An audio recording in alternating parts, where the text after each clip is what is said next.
যখন কোনো মানুষের মৃত্যুর সময় উপস্থিত হয় তখন তার কাছে 4 জন ফেরেশতা এসে উপস্থিত হয়। প্রথম ফেরেশতা তখন আসে যখন তার আত্মা নিঃশ্বাস পর্যন্ত চলে আসে। তাকে প্রশ্ন করা হয়, আজ তোমার শক্তিশালী শরীর কোথায় গেল? যখন আত্মা পুরোপুরি বের হয়ে যায় তখন দ্বিতীয় ফেরেশতা এসে বলে, আজ তোমার ধন দৌলত কোথায় গেল?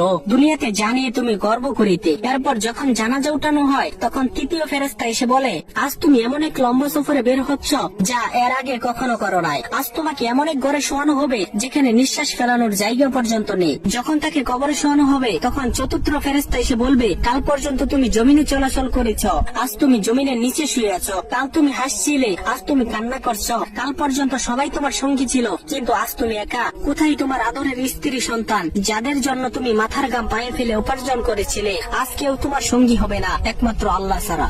আপনি যদি আল্লাহ তাআলাকে ভালোবেসে থাকেন তাহলে ভিডিওটিতে একটি লাইক এবং চ্যানেলটি সাবস্ক্রাইব করুন এবং আল্লাহ তাআলার নামটি কমেন্টে লিখে যান।